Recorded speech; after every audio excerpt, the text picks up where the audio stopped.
പൈത്തണിൽ ഒരു data analysis ചെയ്യുന്ന അതിന്റെ മെത്തേഡ്സ് ആണ് നോക്കാൻ പോകുന്നത്. ഒരു സ്മോൾ പ്രോജക്റ്റ്. ആ സ്മോൾ പ്രോജക്റ്റിൽ നമ്മൾ ഒരു ഡാറ്റ അനാലിസിസിന് എന്തൊക്കെ ചെയ്യണം, ആ രീതിയിലുള്ള ഇതിന്റെ സ്റ്റെപ്പ് ബൈ സ്റ്റെപ്സ് ആണ് നോക്കാൻ പോകുന്നത്. അപ്പോൾ ഫസ്റ്റ് സ്റ്റെപ്പ് എന്ന് പറയുന്നത് നമുക്ക് ഡാറ്റ സെറ്റ് ഡൗൺലോഡ് ചെയ്യണം. അതാണല്ലോ നമ്മുടെ ഫസ്റ്റ് സ്റ്റെപ്പ്. അപ്പോൾ ഡാറ്റ സെറ്റ് ഡൗൺലോഡ് ചെയ്യാൻ വേണ്ടി നമുക്ക് ഇഷ്ടംപോലെ വെബ്സൈറ്റ്സ് ഉണ്ട്.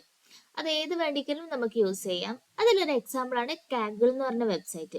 അപ്പൊ ഞാൻ ഇന്ന് ഇവിടെ ഡിസ്കസ് ചെയ്യാൻ പോകുന്നത് സ്ട്രോക്ക് റിലേറ്റഡ് ആയിട്ടുള്ള ഒരു പ്രൊജക്റ്റ് ആണ്. അപ്പൊ അതിന് നമുക്ക് ഫസ്റ്റ് ഡാറ്റ സെറ്റ് ഡൗൺലോഡ് ചെയ്യണം. അതിനുവേണ്ടി കാഗിൾ, ഗൂഗിളിൽ ജസ്റ്റ് കാഗിൾ സെർച്ച് ചെയ്താൽ മതി. കാഗിൾ വെബ്സൈറ്റ്. ഈ കാഗിൾ വെബ്സൈറ്റിൽ നമുക്ക് ഒരുപാട് ഡാറ്റാസ് അവൈലബിൾ ആണ്, ഏത് രീതിയിലുള്ള ഡാറ്റാസ് വേണ്ടിക്ക്. അപ്പൊ ഇവിടെ സ്ട്രോക്ക് ആയതുകൊണ്ട് സ്ട്രോക്ക് പ്രഡിക്ഷൻ എന്ന് കൊടുക്കാം ജസ്റ്റ്. അപ്പൊ നമുക്ക് അത് റിലേറ്റഡ് ആയിട്ടുള്ള പ്രോജക്ട്സ് വരും. അതിൽ നമുക്ക് ഏതാണോ ജസ്റ്റ് ഒരു ഡാറ്റ ഡൗൺലോഡ് ചെയ്യാം.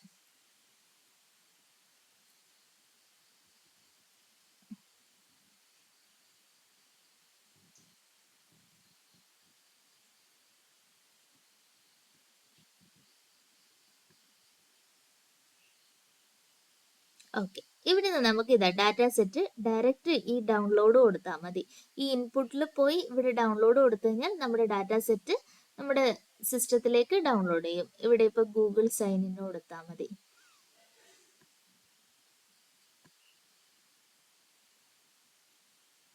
അപ്പൊ നമ്മുടെ സിസ്റ്റത്തിലേക്ക് നമ്മുടെ ഡാറ്റ ഡയറക്റ്റ് ഡൗൺലോഡ് ആയിക്കോളും.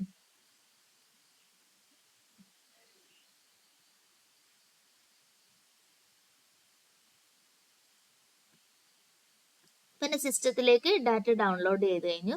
ഇനി നമുക്ക് ഫസ്റ്റ് സ്റ്റെപ്പ് നോക്കാം. ഫസ്റ്റ് സ്റ്റെപ്പ് എന്ന് പറയുന്നത് ഇമ്പോർട്ടിംഗ് നെസസറി ലൈബ്രറീസ് ആണ്. നമ്മൾ ഒരു ഡാറ്റ അനാലിസിസ് ചെയ്യുമ്പോൾ നമുക്ക് ആദ്യം ലൈബ്രറീസ് ഇമ്പോർട്ട് ചെയ്യണം. എങ്കിൽ മാത്രമേ നമുക്ക് ആ അനാലിസിസ് സ്റ്റെപ്പ് ചെയ്യാൻ പറ്റൂ, ഇല്ലെങ്കിൽ എറർ ഷോ ചെയ്യും. അപ്പൊ ഫസ്റ്റ് നമ്മളിവിടെ ഇമ്പോർട്ട് ചെയ്യുന്നത് ഇതിലെന്ന് വെച്ചാൽ വിഷ്വലൈസേഷൻ വരെയാണ് നമ്മൾ ചെയ്യുന്നത്. ഈ പ്രോജക്റ്റിൽ എങ്ങനെ നമ്മൾ ഡാറ്റ വിഷ്വലൈസേഷൻ ചെയ്യും, പൈത്തൺ യൂസ് ചെയ്തിട്ട്. അപ്പൊ ഫസ്റ്റ് ഇമ്പോർട്ടിങ് പാണ്ടാസ്. പാണ്ടാസ് എന്ന് പറയുന്ന ഒരു ലൈബ്രറി ഉണ്ട്, അതാണ് ആദ്യം നമ്മൾ ഇമ്പോർട്ട് ചെയ്യാൻ പോകേണ്ടത്. അപ്പൊ ഈ പാണ്ടാസ് യൂസ് ചെയ്യുന്നത് വെച്ചാൽ നമ്മുടെ റോ ഡാറ്റേനെ ടാബുലർ ഫോമിലേക്ക് ഇതിലേക്ക് ഇമ്പോർട്ട് ചെയ്യാനും ഡാറ്റ മാനിപ്പുലേഷൻ അതിനൊക്കെ വേണ്ടിയിട്ടാണ് നമ്മൾ പാണ്ടാസ് യൂസ് ചെയ്യുന്നത്. അതുപോലെ നെക്സ്റ്റ് വൺ ആണ് നംപൈ. നംപൈ എന്ന് പറയുന്നത് ഡാറ്റ ആഡ് ചെയ്യാനും ന്യൂമറിക്കൽ വാല്യൂസ് അല്ലേ നമ്മുടെ ഡാറ്റ, അതിനു വേണ്ടിയിട്ടാണ് നംപൈ യൂസ് ചെയ്യുന്നത്. അപ്പോൾ first pandas and NumPy. Then വരുന്നത് മാറ്റ്പ്ലോട്ലിബ്, സീബോൺ. ഇത് രണ്ടും നമ്മുടെ വിഷ്വലൈസേഷന് വേണ്ടിയിട്ട്, നമ്മളിവിടെ ഡാറ്റയെ വിഷ്വലി പ്രസന്റ് ചെയ്യല്ലേ ചെയ്യുന്നത്. അപ്പൊ ആ വിഷ്വലൈസേഷന് വേണ്ടിയിട്ടാണ് മാറ്റ്പ്ലോട്ലിബും സീബോണും യൂസ് ചെയ്യുന്നത്. അപ്പൊ ഇവിടെ നമ്മൾ ഫസ്റ്റ് സ്റ്റെപ്പിൽ ഇമ്പോർട്ടിംഗ് നെസസറി ലൈബ്രറീസ് ചെയ്തു. ഫസ്റ്റ് 4 ലൈബ്രറീസ് ഇമ്പോർട്ട് ചെയ്തു: പാണ്ടാസ്, നംപൈ, മാറ്റ്പ്ലോട്ലിബ്, സീബോൺ. അപ്പോൾ അത് കഴിഞ്ഞു, നമ്മുടെ ഫസ്റ്റ് സ്റ്റെപ്പ് അവിടെ കഴിഞ്ഞു. ഇനി നെക്സ്റ്റ് വരുന്നത് വെച്ചാൽ നമ്മുടെ ഈ ഡാറ്റ ഇതിലേക്ക് ഇമ്പോർട്ട് ചെയ്യണം. നമുക്ക് അത് ഇമ്പോർട്ട് ചെയ്യാൻ വേണ്ടിയിട്ട് നമ്മൾ ആദ്യം യൂസ് ചെയ്യുന്നതാണ് ഫ്രം google.colab ഇമ്പോർട്ട് ഫയൽസ്. അതിനുശേഷം ഫ്രം google.colab ഇമ്പോർട്ട് ഡ്രൈവ്. ഈ ഒരു കോഡ് യൂസ് ചെയ്ത് കഴിഞ്ഞാൽ നമുക്ക് ഡയറക്റ്റ് നമ്മുടെ ഫയൽ ഇതിലേക്ക് ഇമ്പോർട്ട് ചെയ്യാൻ പറ്റും. ഈ ഒരു കോഡ് ഫസ്റ്റത്തെ റൺ ചെയ്തു, ദെൻ സെക്കൻഡത്ത് റൺ ചെയ്യുമ്പോൾ നമുക്കിവിടെ ചൂസ് ഫയൽ എന്നുള്ള ഒരു ഓപ്ഷൻ വരും. ആ ചൂസ് ഫയൽ കൊടുത്തു കഴിഞ്ഞാൽ നമ്മുടെ ഡെസ്ക്ടോപ്പിൽ നമ്മുടെ ഡൗൺലോഡ്സിലോ എവിടെയാണോ നമ്മുടെ ഡാറ്റ ഉള്ളത് നമ്മുടെ സിസ്റ്റത്തിൽ നിന്ന് ആ ഡാറ്റ ഇതിലേക്ക് ഡയറക്റ്റ് ഇമ്പോർട്ട് ചെയ്യാൻ പറ്റും. അങ്ങനെയാണ് നമ്മൾ ഡാറ്റനെ ഇമ്പോർട്ട് ചെയ്യുന്നത്. അപ്പൊ ഫസ്റ്റ് നമ്മൾ ലൈബ്രറി ഇമ്പോർട്ട് ചെയ്ത് കഴിഞ്ഞു, ദെൻ ഡാറ്റ ചൂസ് ചെയ്ത് കഴിഞ്ഞു നമ്മുടെ സിസ്റ്റത്തിൽ നിന്ന്. ഓക്കെ, അപ്പൊ ഇവിടെ കണ്ടോ, ഈ ചൂസ് ഫയൽ വരുമ്പോൾ നമ്മൾ ഡയറക്റ്റ് ചൂസ് ഫയൽ കൊടുത്ത് നമ്മുടെ ഡാറ്റനെ ഇതിലേക്ക് സിസ്റ്റത്തിലേക്ക് ഡൗൺലോഡ് ചെയ്താൽ മതി. ഓക്കെ, ഇനി നെക്സ്റ്റ് വരുന്നത് ഈ ചൂസ് ഫയലിന് ശേഷം നമ്മുടെ ഡാറ്റ, നമ്മൾ ഡൗൺലോഡ് ചെയ്ത ഡാറ്റ നമുക്ക് ഷോ ചെയ്യണം. അതിനു വേണ്ടിയിട്ട് നമ്മൾ എഗെയിൻ ഇമ്പോർട്ട് പാണ്ടാസിന്റെ ആവശ്യമില്ല, ഓൾറെഡി നമ്മൾ ഇമ്പോർട്ട് ചെയ്തതാണ്. ഡാറ്റ നെയിം DF എന്ന് പറഞ്ഞിട്ട് നമ്മുടെ ഡാറ്റനെ കൺവേർട്ട് ചെയ്യാൻ പോകുന്നത്. ഇവിടെ എന്താ, DF equal two then pd.read.csv. ഈ data CSV ഫയലിലായതുകൊണ്ട് read CSV use ചെയ്യുന്നു. കേസ് ഇത് എക്സൽ ഫയലിലുള്ള ഒരു ഡാറ്റ ആണെങ്കിൽ റീഡ് എക്സൽ ആണ് നമ്മൾ കൊടുക്കുക. ദെൻ ബ്രാക്കറ്റിന്റെ ഉള്ളിൽ നമ്മുടെ ഡാറ്റ നെയിം എന്താണോ നമ്മുടെ ഡാറ്റ നെയിം, കറക്റ്റ് ആ ഡാറ്റ നെയിം ഇവിടെ കോപ്പി പേസ്റ്റ് ചെയ്യാം. ദെൻ നമ്മൾ df.head എന്ന് പറഞ്ഞ കോഡ് യൂസ് ചെയ്യുമ്പോൾ ഫസ്റ്റ് ഈ ഹെഡിന്റെ ഉള്ളിൽ എത്ര വാല്യൂസ് വേണ്ടെങ്കിലും നമുക്ക് കൊടുക്കാം. അതിനനുസരിച്ച് നമുക്ക് ഇപ്പൊ 5 കൊടുത്തു കഴിഞ്ഞാൽ 5, 10 കൊടുത്തു കഴിഞ്ഞാൽ 10, ഫസ്റ്റത്തെ എത്ര റോസ് നമുക്ക് പ്രസന്റ് ആവണോ അത് നമുക്ക് പ്രസന്റ് ആയിട്ട് വരും. ഓക്കെ, ഞാനിവിടെ ഡാറ്റ ഇമ്പോർട്ട് ചെയ്യട്ടെ. അതിനുശേഷം നമുക്ക് ചെയ്ത് നോക്കാം. ചൂസ് ഫയൽ,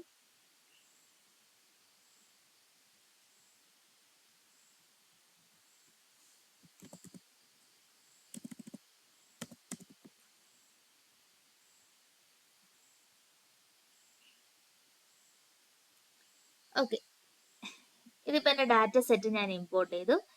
ദെൻ അഗെയിൻ കണ്ട ഇമ്പോർട്ട് പാണ്ടാസ് കൊടുത്തപ്പോൾ ഇവിടെ ഹെഡ് എന്ന് കൊടുത്തപ്പോൾ ബ്ലാങ്ക് ആയിട്ട് ഹെഡ് കൊടുത്തപ്പോൾ ഫസ്റ്റ് 5 റോസ് എനിക്ക് പ്രസന്റ് ആയി വന്നു. നെക്സ്റ്റ് ഞാൻ df.headൽ ഇത് 10 വാല്യൂസ് കൊടുത്തു. അപ്പൊ എനിക്ക് ഫസ്റ്റത്തെ 10 വാല്യൂസ് ആണ് വരേണ്ടത്. അപ്പൊ 10 കൊടുത്തപ്പോൾ ആ ഫസ്റ്റ് 10th റോ എനിക്ക് ഇവിടെ പ്രസന്റ് ആയി വന്നു. അതിനാണ് ഹെഡ് യൂസ് ചെയ്യുന്നത്. ഹെഡ് യൂസ് ചെയ്യുമ്പോൾ ഫസ്റ്റിലത്തെ എത്ര റോസ് നമുക്ക് ഇവിടെ ഷോ ചെയ്യണോ ആ രീതിയിൽ കിട്ടും. ഹെഡിന്റെ ഉള്ളിൽ എത്ര വാല്യൂസ് കൊടുത്താലും അത്രയും റോസ് നമുക്ക് പ്രസന്റ് ആകും. ദെൻ ടെയിൽ എന്ന് പറഞ്ഞ കോഡ് യൂസ് ചെയ്ത് നമുക്ക് ലാസ്റ്റ് വാല്യൂസ് ഫൈൻഡ് ചെയ്യാൻ പറ്റും. ടെയിൽ ഓഫ് 10 കൊടുത്തു കഴിഞ്ഞാൽ ലാസ്റ്റത്തെ 10th റോ ഇവിടെ പ്രസന്റ് ആയി വരും. ഇവിടെ ഞാനിപ്പോ എന്റെ ടോട്ടൽ ഡാറ്റ എന്ന് പറയുന്നത് 5109 ആണ് കൗണ്ട്. അപ്പൊ അതില് ടെയിൽ ഓഫ് 10 കൊടുത്തപ്പോ ആ ലാസ്റ്റത്തെ 10th റോ അവിടെ പ്രസന്റ് ആയിട്ട് വന്നു. ഓക്കെ, ഇനി നെക്സ്റ്റ് ഇതൊക്കെ എന്ന് വെച്ചാൽ നമ്മൾ ഡാറ്റനെ ഇമ്പോർട്ട് ചെയ്ത് മീൻസ് ഡാറ്റനെ ജസ്റ്റ് വിഷ്വലി അല്ല, ഡാറ്റനെ ജസ്റ്റ് പ്രസന്റ് ചെയ്യില്ലേ നമ്മുടെ ഡാറ്റ എങ്ങനെയാണ് എന്നുള്ള രീതിയിൽ, അതിന് വേണ്ടിയിട്ടാണ് ഇതൊക്കെ ചെയ്യുന്നത്. നെക്സ്റ്റ് നമ്മൾ യൂസ് ചെയ്യുന്നത് df.shape ആണ്. ഈ ഷേപ്പ് എന്ന് പറഞ്ഞ കോഡ് യൂസ് ചെയ്തിട്ട് ഈ checking the number of rows and column, നമുക്ക് നമ്പർ ഓഫ് റോസും നമ്പർ ഓഫ് കോളംസിന്റെയും കൗണ്ട് കിട്ടും. Direct df.shape. Then here we can see that 5110 rows and 12 columns. 12 കോളംസും 5110 റോസും ആണ് ഉള്ളത്. അപ്പൊ ഇവിടെ നമ്മുടെ ഡാറ്റാസിന്റെ കോളംസ് നമുക്ക് ചെക്ക് ചെയ്യാം. ഫസ്റ്റ് വൺ ID ആണ്, then gender, age, hypertension, heart disease, ever married, work type, residence type, average glucose level, BMI, smoking status, stroke. ഇതൊക്കെയാണ് നമ്മളെ ഡാറ്റയിലുള്ളത്. അപ്പൊ ഈ ഡാറ്റയിൽ മെയിൻ ആയിട്ട് ഇൻ കേസ് നമുക്കിപ്പോ ഒരു പ്രഡിക്ഷൻ ഒക്കെ ചെയ്യേണ്ടതെങ്കിൽ, ഇതിപ്പോ ജസ്റ്റ് വിഷ്വലൈസേഷൻ വരെയല്ലേ നമ്മൾ ചെയ്യുന്നുള്ളൂ. അപ്പൊ പ്രഡിക്ഷൻ ആണ് ചെയ്യേണ്ടതെങ്കിൽ നമ്മൾ ഈ സ്ട്രോക്കിനെയാണ് ടാർഗറ്റ് ആയിട്ട് എടുക്കുക. മീൻസ് ആ സ്ട്രോക്കിനെ ഈ അത് വേരിയബിൾ ബേസ് ചെയ്തിട്ട് ആ സ്ട്രോക്കിന്റെ പ്രഡിക്റ്റ് ചെയ്യുന്നു. സ്ട്രോക്ക് വരാനുള്ള ചാൻസ് നമ്മൾ പ്രഡിക്റ്റ് ചെയ്യാണ് ചെയ്യുന്നത്. അപ്പൊ ഹിയർ നമ്മൾ വിഷ്വലൈസേഷൻ വരെ ചെയ്യുന്നുള്ളൂ. അപ്പൊ നെക്സ്റ്റ് df.shape വെച്ചിട്ട് നമുക്ക് ടോട്ടൽ റോസും കോളംസും ഫൈൻഡ് ചെയ്യാൻ പറ്റും. നെക്സ്റ്റ് കോഡ് എന്ന് പറയുന്നത് കൗണ്ട് ആണ്. കൗണ്ട് യൂസ് ചെയ്തിട്ട് നമുക്ക് ഈച്ച് റോസ് എത്ര കൗണ്ട് ഉണ്ടെന്ന് ഫൈൻഡ് ചെയ്യാൻ പറ്റും. എന്തിനാ നമ്മൾ ഈ കൗണ്ട് ഫൈൻഡ് ചെയ്യുന്നത്? കൗണ്ട് ഫൈൻഡ് ചെയ്യുമ്പോഴാണ് നമ്മുടെ ഡാറ്റയിലെ ബേസിക്, നമ്മളിപ്പോൾ ഡാറ്റയെ ഷോ ചെയ്തു, നമ്മുടെ ഡാറ്റ കോളംസ് കാണിച്ചു, ഡാറ്റയിലുള്ള റോസ് കാണിച്ചു, ഫസ്റ്റ് 10 റോസ് ഏതൊക്കെ ടൈപ്പാ എന്നൊക്കെ നമ്മളിപ്പോൾ കണ്ടു കഴിഞ്ഞു. നെക്സ്റ്റ് നമുക്ക് ഈ ഡാറ്റയിൽ എന്തെങ്കിലും മിസ്സിങ്, ഡാറ്റ ക്ലീനിങ് എന്ന് പറഞ്ഞൊരു പാർട്ടുണ്ട്. ഈ ഡാറ്റ ക്ലീനിങ് എന്ന് പറഞ്ഞ പാർട്ടിലാണ് നമ്മുടെ ഡാറ്റനെ അനാലിസിസിന് വേണ്ടി സെറ്റ് ചെയ്യാൻ പോകുന്നത്. അപ്പോൾ ഈ ഡാറ്റ ക്ലീനിങ് ഫൈൻഡ് ചെയ്യാൻ വേണ്ടിയിട്ട് നമുക്ക് ഏറ്റവും ഫസ്റ്റ് നോക്കണമെന്ന് വെച്ചാൽ ഡാറ്റയിൽ മിസ്സിംഗ് വാല്യൂസ് പ്രസന്റഡ് ആണോ എന്നാണ്. അപ്പൊ ഈ ഡാറ്റയിൽ മിസ്സിംഗ് വാല്യൂസ് ഉണ്ടെങ്കിൽ നമ്മുടെ അനാലിസിസിൽ പ്രോപ്പർ അനാലിസിസ് കിട്ടില്ലല്ലോ. മീൻസ് സം കോളംസ് ചെറുതും സം കോളംസ് വലുതും, റോസ് ഡിഫറൻസ് ആയിരിക്കില്ലേ. അപ്പോൾ നമ്മൾ ഫസ്റ്റ് ചെക്ക് ചെയ്യേണ്ട കാര്യം ഡാറ്റയിൽ മിസ്സിംഗ് വാല്യൂസ് ഉണ്ടോ എന്ന്. അപ്പൊ ആ മിസ്സിംഗ് വാല്യൂസ് ഉണ്ടോ എന്ന് ജസ്റ്റ് ഒരു ഐഡിയ കിട്ടാൻ വേണ്ടിയിട്ട് നമ്മൾ കൗണ്ട് ചെക്ക് ചെയ്യുന്നത്. അപ്പൊ ജസ്റ്റ് ഈ ഒരു കോഡ് വെച്ചിട്ടൊക്കെ നമ്മുടെ ഡാറ്റ കൗണ്ട്സ് ഫൈൻഡ് ചെയ്യാം.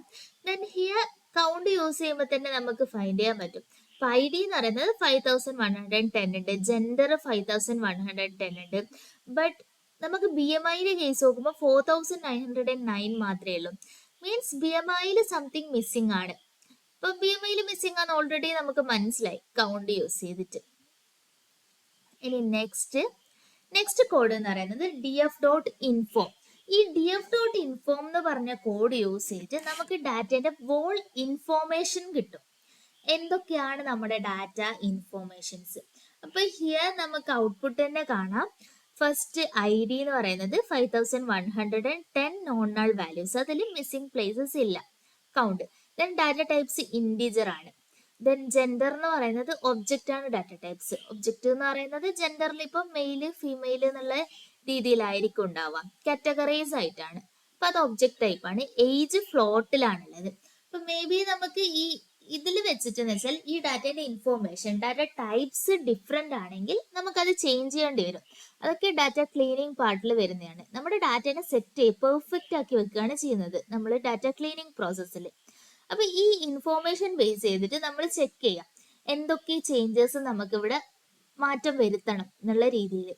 അപ്പോൾ ഇവിടെ നമുക്ക് ഡാറ്റ ടൈപ്സ് ഒക്കെ എല്ലാത്തിന്റെ ഡാറ്റ ടൈപ്സും കറക്റ്റ് ആണോ എന്ന് ചെക്ക് ചെയ്യാം. ദെൻ മിസ്സിംഗ് വാല്യൂസ് എവിടെയൊക്കെയാ ഉള്ളത്, ആ രീതിയിൽ എല്ലാ ഇൻഫോർമേഷൻസും നമുക്ക് കിട്ടും ഈ df.inform എന്ന് പറഞ്ഞ കോഡ് യൂസ് ചെയ്യുമ്പോൾ. നെക്സ്റ്റ് നമ്മൾ ഡാറ്റ ടൈപ്സ് ചെക്ക് ചെയ്യാണ്. df.d ടൈപ്സ് എന്ന് പറഞ്ഞ കോഡ് യൂസ് ചെയ്യുമ്പോൾ ഈച്ച് ഡാറ്റ ടൈപ്സും നമുക്ക് പ്രസന്റ് ആയിട്ട് വരും. ഇവിടെ ഫൈൻഡ് ചെയ്യാൻ പറ്റും gender, age, hyper tension. Okay, next ഈ കോളംസ് എന്ന് പറഞ്ഞ കോഡ് യൂസ് ചെയ്യുമ്പോൾ എല്ലാ കോളംസിന്റെ ടൈറ്റിലും നമുക്ക് കിട്ടും. എല്ലാം DF എന്ന് പറയുന്നത് നമ്മുടെ ഡാറ്റ നെയിം ആണ്, അതുകൊണ്ടാണ് ഈ DF ഡോട്ട് എന്ന് പറഞ്ഞ് നമ്മൾ കൊടുക്കുന്നത്. ഓൾറെഡി ഫസ്റ്റ് നമ്മുടെ ഡാറ്റ DF ഈക്വൽ ടു എന്ന് പറഞ്ഞിട്ട് നമ്മൾ ഡിഫൈൻ ചെയ്ത് കഴിഞ്ഞു, അതുകൊണ്ട് നമ്മുടെ ഡാറ്റ DF ആണ്. ദെൻ നമ്മൾ df.shape, df.inform, df.columns, ഇത് ആ ഡാറ്റേന്റെ കോളം നെയിംസ്, അങ്ങനെ ഓരോന്നും ഫൈൻഡ് ചെയ്യുന്നു, ചെക്ക് ചെയ്യുന്നു.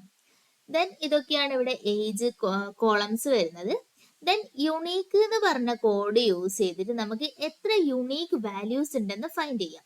ഇപ്പൊ ഈ ഒരു കേസിൽ എന്ന് വെച്ചാൽ ഐ ഡി ഫസ്റ്റ് നമുക്ക് ചെക്ക് ചെയ്യാം. ID 5110 വാല്യൂസ് യുണീക്ക് ആണ്.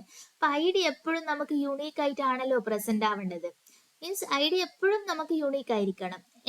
യുണീക്ക് അല്ലെങ്കിൽ അവിടെ എന്തോ മിസ്റ്റേക്സ് ഉണ്ടെന്നല്ലേ. അപ്പൊ ID ആണ് നമുക്ക് ഇവിടെ ചെക്ക് ചെയ്യേണ്ടത്. ദെൻ ജെൻഡർ 3 കാറ്റഗറീസ് ഉണ്ട് അവിടെ. ദെൻ ഏജ് 104 ടൈപ്സ് ഉണ്ട്. Then hyper tension 2, head disease 2, ഈ രീതിയിലാണ് ഉള്ളത്. ഹെഡ് ഡിസീസ് ഒക്കെ ഉണ്ടോ ഇല്ലയോ എന്നുള്ള രീതിയിലായിരിക്കും. അപ്പോൾ നെക്സ്റ്റ് ഇൻഡെക്സ് ചെക്ക് ചെയ്യുമ്പം ഡയറക്റ്റ് ഇൻഡെക്സിങ് കിട്ടും എത്രത്തോളമൊക്കെയാ ഉള്ളത്. ദെൻ ഡിസ്ക്രൈബ്, ഈ df.describe വെച്ചിട്ട് നമുക്ക് ഈ വോൾ ഡാറ്റനെ ഡിസ്ക്രിപ്ഷൻ ചെയ്യാൻ പറ്റും. ഡിസ്ക്രിപ്ഷൻ എന്ന് പറയുന്നത് മീൻ, മീഡിയൻ, ആ ഒരു standard division, minimum, 25th percentage, statistically നമുക്ക് ഡിസ്ക്രൈബ് ചെയ്യാൻ പറ്റും നമ്മുടെ വോൾ ഡാറ്റേനെ. ഇപ്പൊ ഇവിടെ സ്റ്റാറ്റിസ്റ്റിക്കലി ഡിസ്ക്രൈബ് ചെയ്താണ്. ഇവിടെ ഫസ്റ്റ് നമ്മൾ ഈ ഡിസ്ക്രൈബ് എന്ന് പറഞ്ഞ കോഡ് യൂസ് ചെയ്യുമ്പോൾ തന്നെ നമ്മുടെ വോൾ ഡാറ്റ സെറ്റിൽ ഇവിടെ ഇപ്പോൾ ന്യൂമറിക്കൽ വാല്യൂസ് ആണ്, ന്യൂമറിക്കലായി വരുന്ന നമ്മുടെ ഡാറ്റ സെറ്റ് ആണ് ഇവിടെ പ്രസന്റ് ആവുക. അപ്പൊ ഇതിൽ കണ്ട ഏജ്, ജെൻഡർ പ്രസന്റ് ആയിട്ടില്ല. എന്താ വെച്ചാൽ ജെൻഡറിൽ കാറ്റഗറി ആയി ഒബ്ജക്റ്റ് ആയിരുന്നല്ലോ നമ്മുടെ ഡാറ്റ ടൈപ്സ് മുന്നേ, അതുകൊണ്ട് ഇവിടെ ജെൻഡർ ഷോ ചെയ്തില്ല. ന്യൂമറിക്കൽ ആയിട്ട് വരുന്ന എല്ലാ ഡാറ്റയും ഇവിടെ ഷോ ചെയ്തു. ദെൻ ഐഡിന്റെ കൗണ്ട് കിട്ടും. ദെൻ മീന്, ദെൻ സ്റ്റാൻഡേർഡ് ഡിവിഷൻ, മിനിമം. അപ്പൊ നമ്മുടെ ഡാറ്റയുടെ ഒരു ബേസിക് ഐഡിയ നമുക്ക് ഈ ഡിസ്ക്രൈബ് കോഡ് യൂസ് ചെയ്ത് ഫൈൻഡ് ചെയ്യാം. ഇപ്പൊ ഫോർ എക്സാമ്പിൾ ആയിട്ട് പറയുകയാണെങ്കിൽ ഇവിടെ ഇപ്പൊ ഏജിന്റെ ഏജ് ഉണ്ടോ, ഏജിന്റെ ഏജിൽ മീൻ ഏജ് എന്ന് പറയുന്നത് 43 ആണ്. അപ്പൊ 43 എന്ന് പറയുന്നത് ഓൾമോസ്റ്റ് കൂടുതൽ ആൾക്കാരും ആ ഒരു ഏജ് റേഞ്ചിലാണ് നമ്മുടെ ഡാറ്റ സെറ്റിൽ ഉള്ളത്. ഒരു മീഡിയൻ ഏജ് റേഞ്ചില്ലേ 40, 43, 30ന്റെ എബോവ് ആ ഒരു രീതിയിലായിരിക്കും. അപ്പൊ മീൻ ഏജ് 43 ആണ് വരുന്നത്. ദെൻ മിനിമം 0.080 വരുന്നത്. ദാറ്റ് മീൻസ് 0.80 എന്ന് പറയുന്നത് ന്യൂ ബോൺ ബേബീസ് അല്ലേ. അപ്പൊ ഈ ന്യൂ ബോൺ ബേബീസ് വരെ നമ്മുടെ ഡാറ്റാ സെറ്റിൽ ഉണ്ട് എന്ന് നമുക്ക് ഫൈൻഡ് ചെയ്യാൻ പറ്റും.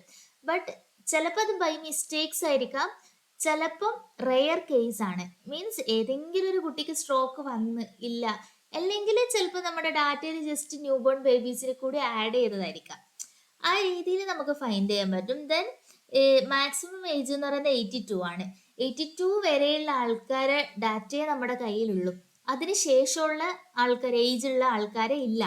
ആ 82 വരെയാണ് മാക്സിമം സ്ട്രോക്ക് വന്ന ഹൈ ഏജ് എന്ന് പറയുന്നത് 82 ആണ്.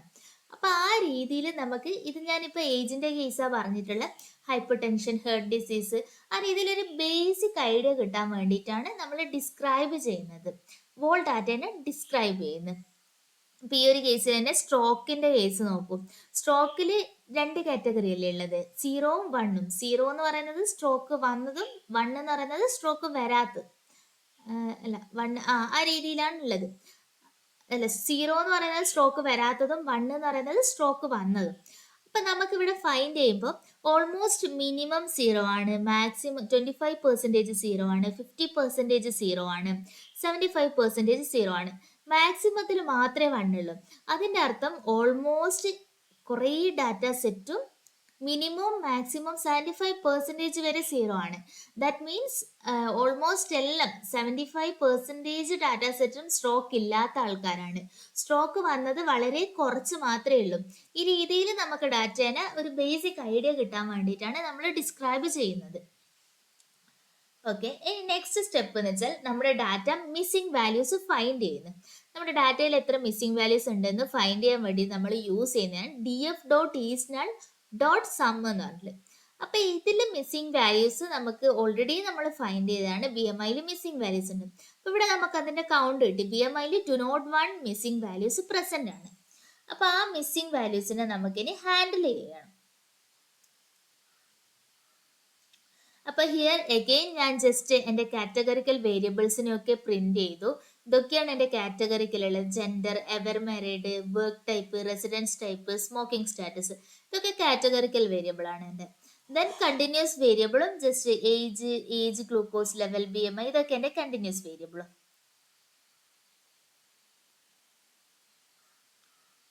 ഓക്കെ, ഹിയർ BMIനെ ഹാൻഡിൽ ചെയ്യുക. ഇപ്പൊ മിസ്സിംഗ് വാല്യൂസ് പ്രസന്റ് ആണെങ്കിൽ നമുക്ക് ഹാൻഡിൽ ചെയ്യേണ്ട കുറച്ച് മെത്തേഡ്സ് ഉണ്ട്. ഈ ഒരു കേസിൽ എന്ന് വെച്ചാൽ നമുക്ക് നോക്കാം. Next univariate analysis. ഞാൻ യൂണിവേരിയറ്റ് അനാലിസിസ് ചെയ്തു. അപ്പോൾ ഈ യൂണിവേരിയറ്റ് അനാലിസിസ് എന്ന് പറയുന്നത് എക്സ്പ്ലോറേറ്ററി ഡാറ്റ അനാലിസിസ് തന്നെ 3 ടൈപ്സ് ഉണ്ട്. ഇനി നമ്മൾ ഡാറ്റനെ വിഷ്വലൈസേഷൻ ചെയ്യാൻ വേണ്ടിയിട്ടാണ് നോക്കുന്നത്. ഈ 3 ടൈപ്സ് എന്ന് പറയുന്നത് ഫസ്റ്റ് യൂണിവേരിയറ്റ് അനാലിസിസ്. യൂണിവേരിയറ്റ് എന്ന് പറയുന്നത് 1 വേരിയബിളിനെ നമ്മൾ അനാലിസിസ് ചെയ്യുന്നു. Then bivariate analysis. ബൈവേരിയറ്റ് എന്ന് പറയുന്നത് 2 വേരിയബിൾസിനെ അനാലിസിസ് ചെയ്യുന്നു. ആ ബൈവേരിയറ്റ് എന്ന് വെച്ചാൽ നമ്മൾ റിലേഷൻഷിപ്പ് ചെക്ക് ചെയ്യാണ്, ഒരു വേരിയബിളും അടുത്ത വേരിയബിളും തമ്മിലുള്ള relationship. Then multivariate analysis. Multivariate analysis എന്ന് പറയുമ്പോൾ മൾട്ടിപ്പിൾ വേരിയബിൾസിനെ നമ്മൾ അനാലിസിസ് ചെയ്യുന്നു. അതായത് ഒരു വേരിയബിളും മൾട്ടിപ്പിൾ വേരിയബിൾസും തമ്മിലുള്ള റിലേഷൻഷിപ്പ് നമ്മൾ ഫൈൻഡ് ചെയ്യുന്നു. അപ്പൊ ഫസ്റ്റ് ഞാനിവിടെ യൂണിവേരിയറ്റ് അനാലിസിസ് ആണ് ചെയ്തിട്ടുള്ളത്. ഈ യൂണിവേരിയറ്റ് അനാലിസിസിൽ നമുക്ക് ചെക്ക് ചെയ്യാൻ പറ്റും. ഫസ്റ്റ് ഞാൻ സ്ട്രോക്ക് ഡിസ്ട്രിബ്യൂഷൻ ആണ് ചെയ്തിട്ടുള്ളത്. ഈ സ്ട്രോക്ക് ഡിസ്ട്രിബ്യൂഷനിൽ തന്നെ നമുക്ക് ഫൈൻഡ് ചെയ്യാൻ പറ്റും. സ്ട്രോക്ക് 0 എന്ന് പറയുന്നത് സ്ട്രോക്ക് ഇല്ലാത്ത ആൾക്കാരാണ്, 1 എന്ന് പറയുന്നത് സ്ട്രോക്ക് വന്ന ആൾക്കാരും. അപ്പൊ അത് തമ്മിൽ ഹ്യൂജ് ഇംബാലൻസ് ഉണ്ട്. കൂടുതൽ ആൾക്കാരും സ്ട്രോക്ക് ഇല്ലാത്ത ആൾക്കാരാണ്. ഓൺലി റെയർ കേസ്, റെയർ അല്ല, ഒരു 500 സംതിങ് മാത്രമേ നമുക്ക് സ്ട്രോക്ക് ഉള്ള കൗണ്ട് ഉള്ളൂ. അതാണ് യൂണിവേരിയറ്റ് അനാലിസിസ്. അപ്പൊ ഇവിടെ ഞാൻ കൺക്ലൂഷൻ ആയിട്ട് എഴുതിയിട്ടുണ്ട്, the target variable stroke is unbalanced with many more cases of non stroke and than stroke. കൂടുതലും സ്ട്രോക്ക് ഇല്ലാത്ത ആൾക്കാരാണ് നമ്മുടെ ഡാറ്റയിലുള്ളത്. ആൻഡ് നെക്സ്റ്റ് ഞാൻ യൂണിവേരിയറ്റ് അനാലിസിസ് വെച്ചിട്ട് തന്നെ ഏജിനെ ചെയ്തിട്ടുണ്ട്. അപ്പൊ ഏജിൽ നമുക്ക് ഫൈൻഡ് ചെയ്യാൻ പറ്റും മെയിലിനേക്കാളും കൂടുതൽ ഫീമെയിൽ ആണ് നമ്മളെ ഡാറ്റയിലുള്ളത്. ഇനി നെക്സ്റ്റ് യൂണിവേരിയറ്റ് അനാലിസിസ് വെച്ച് തന്നെ സ്മോക്കിംഗ് സ്റ്റാറ്റസ് ഡിസ്ക്രൈബ് ചെയ്തിട്ടുണ്ട്. സ്മോക്കിംഗ് സ്റ്റാറ്റസിൽ നെവർ സ്മോക്ക്ഡ് പേഴ്സൺ ആണ് കൂടുതലുള്ളത്. അതുപോലെ തന്നെ അൺനൗൺ എന്ന് പറഞ്ഞിട്ടുള്ള പാർട്ടും നമുക്ക് ഹ്യൂജ് ആണ്. സ്മോക്സ് ചെയ്യുന്നതും ഫോർമലി സ്മോക്ക്ഡും കുറവാണ് കമ്പാരറ്റീവ്ലി മറ്റതിനേക്കാളും. അപ്പൊ ഈ അൺനോൺ എന്ന് പറഞ്ഞത് നമുക്ക് അറിയാത്തൊരു പാർട്ടാണല്ലോ. അപ്പൊ അതും ഒരു കാറ്റഗറി ആയിട്ട് വെച്ചിട്ടാണ് ഉള്ളത്. നെക്സ്റ്റ് ഇവിടെ ചെയ്തിട്ടുള്ള ബൈവേരിയറ്റ് അനാലിസിസ്. ബൈവേരിയറ്റ് അനാലിസിസ് എന്ന് പറഞ്ഞാൽ 2 വേരിയബിൾ തമ്മിലുള്ള റിലേഷൻഷിപ്പ്. അപ്പൊ ഇവിടെ ഞാൻ കൊടുത്തിട്ടുള്ളത് സ്ട്രോക്കും ഏജും, സ്ട്രോക്കും ആവറേജ് ഗ്ലൂക്കോസ് ലെവലും, സ്ട്രോക്കും BMIയും തമ്മിലുള്ള റിലേഷൻഷിപ്പാണ്. അപ്പൊ ഫസ്റ്റ് സ്ട്രോക്കും ഏജും തമ്മിലുള്ള റിലേഷൻഷിപ്പ്. ഇതൊരു വയലിൻ പ്ലോട്ട് ആണ്. ഇത് ജസ്റ്റ് നമ്മൾ പ്രോജക്റ്റ് എക്സ്പ്ലെയിൻ ചെയ്യുന്നത്. ഇതിന്റെ ഡീറ്റെയിൽ ആയിട്ടുള്ള വീഡിയോസ് നമുക്ക് വേറെ ചെയ്യാം. അപ്പൊ ഫസ്റ്റ് വെച്ചാൽ ഈ വയലിൻ പ്ലോട്ടിൽ വെച്ചിട്ട് സ്ട്രോക്കും ഏജും തമ്മിലുള്ള റിലേഷൻഷിപ്പ്. അപ്പൊ ഇത് 0 എന്ന് പറഞ്ഞ ഈ ബ്ലൂ റെപ്രസെന്റ് ചെയ്യുന്നത് സ്ട്രോക്ക് ഇല്ലാത്ത ആൾക്കാരെ, 1 എന്ന് പറഞ്ഞിട്ടുള്ള റെപ്രസെന്റ് ചെയ്യുന്നത് സ്ട്രോക്ക് ഉള്ള ആൾക്കാരെ. അപ്പൊ ഈ ബ്ലൂ വെച്ചിട്ട് നമുക്ക് ഫൈൻഡ് ചെയ്യും സ്ട്രോക്ക് ഇല്ലാത്ത ആൾക്കാരെ ഏജ് ഓൾമോസ്റ്റ് 0 to 80 വരെ ഉണ്ട്. ബട്ട് സ്ട്രോക്ക് വന്നിട്ടുള്ള ആൾക്കാർ അത് 40 എബോ ആണ്. ഈ ഒരു പാർട്ടിലാണോ ഹയസ്റ്റ് വോളിയം ഉള്ളത്? അപ്പൊ അതുകൊണ്ട് 14 എബോവ് ഉള്ള ആൾക്കാർക്കാണ് സ്ട്രോക്ക് വന്നിട്ടുള്ളത്. അപ്പോൾ ഈ 0 to 40 വരെയുള്ള ഏജിലുള്ള ആൾക്കാർക്ക് സ്ട്രോക്ക് വന്നിട്ടില്ല, വളരെ കുറവാണ്. കുറവ് മീൻസ് വന്നിട്ടില്ല, ആ ഒരു സൈസ് നമുക്ക് കാണാൻ പറ്റും. ഇനി നെക്സ്റ്റ് ഇതേ രീതിയിൽ നമ്മൾ ആവറേജ് ഗ്ലൂക്കോസ് ലെവലിന്റെയും BMIന്റെയും ഒക്കെ നമുക്ക് ഫൈൻഡ് ചെയ്യാൻ പറ്റും. അപ്പൊ BMIന്റെ കേസ് കണ്ടോ, ബോത്ത് സെയിം ആണ്. അപ്പൊ BMI എന്ന് പറയുന്നത് നമ്മുടെ ഈ സ്ട്രോക്കിനെ കൂടുതലായിട്ട് ബാധിക്കുന്നില്ല, മീൻസ് അധികം റിലേഷൻഷിപ്പ് ഇല്ല BMIയും സ്ട്രോക്കും തമ്മിൽ. അതുകൊണ്ട് തന്നെ ഈ ഒരു ഡാറ്റ മിസ്സിംഗ് വാല്യൂ ഹാൻഡിൽ ചെയ്യുന്നതിന് പകരം നമുക്ക് BMI എന്ന് പറഞ്ഞ കോളംസിനെ കംപ്ലീറ്റ്ലി റിമൂവ് ചെയ്യാം. ഓക്കെ, നെക്സ്റ്റ് വരുന്നത് മൾട്ടിവേരിയറ്റ് അനാലിസിസ്. മൾട്ടിവേരിയറ്റ് അനാലിസിസ് എന്ന് പറയുന്നത് നമ്മൾ ഒന്നിൽ കൂടുതൽ വേരിയബിൾസിനെ ഇൻക്ലൂഡ് ചെയ്യുന്നു, സ്ട്രോക്കും കുറേ വേരിയബിൾസ് തമ്മിലുള്ള റിലേഷൻഷിപ്പും. അപ്പോൾ ഇവിടെ മൾട്ടിവേരിയറ്റ് അനാലിസിസ് വെച്ചിട്ട് ഞാൻ എല്ലാ ഏജ് വേഴ്സസ് വർക്ക് ടൈപ്പും തമ്മിലുള്ള റിലേഷൻഷിപ്പാണ് ചെയ്തിട്ടുള്ളത്. ഓക്കെ, അത് നമുക്ക് ഇത് എക്സ്പ്ലെയിൻ ചെയ്യാം. ഇതെന്ന് പറയുന്നത് കോറിലേഷൻ ഹീറ്റ് മാപ്പ്, മൾട്ടിവേരിയറ്റ് അനാലിസിസിൽ വരുന്നതാണ് കോറിലേഷൻ ഹീറ്റ് മാപ്പ്. അപ്പോൾ ഇവിടെ ന്യൂമറിക്കൽ വാല്യൂസ് തമ്മിലുള്ള റിലേഷൻഷിപ്പ് ആണ് ഫൈൻഡ് ചെയ്യുന്നത്. അപ്പോൾ ഫസ്റ്റ് എന്താണ്, ഇവിടെ നമ്മൾ ഓരോരോ വേരിയബിളും പരസ്പരമുള്ള റിലേഷൻഷിപ്പ് ഫൈൻഡ് ചെയ്യുന്നത്. ഫസ്റ്റ് ഐഡിയും ഏജും തമ്മിൽ ഒരു റിലേഷൻഷിപ്പും ഇല്ല, അപ്പോൾ 0 ആണ് ഫൈൻഡ് ചെയ്തില്ല. 0 കംപ്ലീറ്റ് ഐഡിയും എല്ലാ വേരിയബിളും തമ്മിൽ 0 ആണ് റിലേഷൻഷിപ്പ്. ദെൻ ഏജും ഹൈപ്പർ ടെൻഷനും 0.28 മീൻസ് പോസിറ്റീവ് കോറിലേഷൻ ആണ്. ഒരു വേരിയബിൾ ഇൻക്രീസ് ചെയ്യുമ്പോൾ അതറും ഇൻക്രീസ് ചെയ്യുന്നത്, ബട്ട് അത്ര ഭയങ്കര റിലേഷൻഷിപ്പ് ഇല്ല. ഇവിടെയുള്ള ഓൾമോസ്റ്റ് എല്ലാ വേരിയബിളും അങ്ങനെ തന്നെയാണ്, മീൻസ് ഹൈ പോസിറ്റീവ് കോറിലേഷൻ എവിടെയില്ല. നമുക്ക് എല്ലാവരുടെയും ഒരു പോസിറ്റീവ് കോറിലേഷൻ ആണ്, എവിടെയും നെഗറ്റീവ് കോറിലേഷൻ ഇല്ല. പോസിറ്റീവ് കോറിലേഷൻ എന്ന് പറയുന്നത് ഒരു വേരിയബിൾ ഇൻക്രീസ് ചെയ്യുമ്പോൾ അതർ വേരിയബിളും ഇൻക്രീസ് ചെയ്യാനുള്ള ചാൻസ് ആണ്. നെഗറ്റീവ് എന്ന് പറയുന്നത് ഒരു വേരിയബിൾ ഇൻക്രീസ് ചെയ്യുമ്പോൾ അതർ ഡിക്രീസ് ചെയ്യാനുള്ള ചാൻസ് ആണ് നെഗറ്റീവ് എന്ന് പറയുന്നത്. അപ്പൊ ഈ ഒരു കേസിൽ എന്ന് വെച്ചാൽ എല്ലാം ഇൻക്രീസ് ചെയ്യുന്ന പോസിറ്റീവ് കോറിലേഷൻ ആണ് എല്ലാം ഉള്ളത്, ബട്ട് എവിടെയും സ്ട്രോങ് പോസിറ്റീവ് കോറിലേഷൻ ഇല്ല, വീക്ക് പോസിറ്റീവ് കോറിലേഷൻ ആണ്. ഇപ്പൊ 0.5 മുകളിലാണ് കോറിലേഷൻ വരുന്നതെങ്കിൽ നമുക്ക് അവിടെ സ്ട്രോങ് കോറിലേഷൻ ഉണ്ടെന്ന് പറയാം. ഇവിടെ ഇപ്പൊ എല്ലാം വീക്ക് ആയിട്ടാണ് ഉള്ളത്. അപ്പോൾ ഇത്രയാണ് വിഷ്വലൈസേഷൻ ചെയ്യുന്നത്. അപ്പൊ ഇതുവരെയാണ് നമ്മൾ ഒരു ഇവിടെ ഇപ്പൊ നമ്മൾ ചെയ്തിട്ടുള്ള വെച്ചാൽ സ്ട്രോക്ക് പ്രൈസിന്റെ അല്ല സ്ട്രോക്കിന്റെ പ്രഡിക്ഷൻ, അതായത് പ്രഡിക്ഷൻ ചെയ്തിട്ടുള്ള അതിന്റെ മുന്നേയുള്ള ഒരു അനാലിസിസ് സ്റ്റെപ്പാണ് പറഞ്ഞിട്ടുള്ളത്. പൈത്തൺ യൂസ് ചെയ്തിട്ട് നമ്മൾ എങ്ങനെയാണ് ഏതൊക്കെ സ്റ്റെപ്സ് ബേസ് ചെയ്തിട്ടാണ് നമ്മളൊരു ഡാറ്റേനെ അനാലിസിസ് വരെ ചെയ്യുക, എക്സ്പ്ലോറേറ്ററി വരെ ചെയ്യാം. ഈ എക്സ്പ്ലോറേറ്ററിൽ തന്നെ കുറേ ഗ്രാഫ്സ് ഉണ്ട്, അപ്പൊ അതൊക്കെ നമുക്ക് വേറൊരു വീഡിയോയിൽ എക്സ്പ്ലെയിൻ ചെയ്യാം. ഈ ഒരു വീഡിയോയിൽ എന്ന് വെച്ചാൽ സ്റ്റെപ്പ് ബൈ സ്റ്റെപ്സ് ഒരു സ്മോൾ പ്രോജക്റ്റ് ഞാൻ ജസ്റ്റ് എക്സ്പ്ലെയിൻ ചെയ്യുന്നതാണ്. അപ്പൊ ഈ ഒരു വീഡിയോ ക്ലിയർ ആയെന്ന് കരുതുന്നു.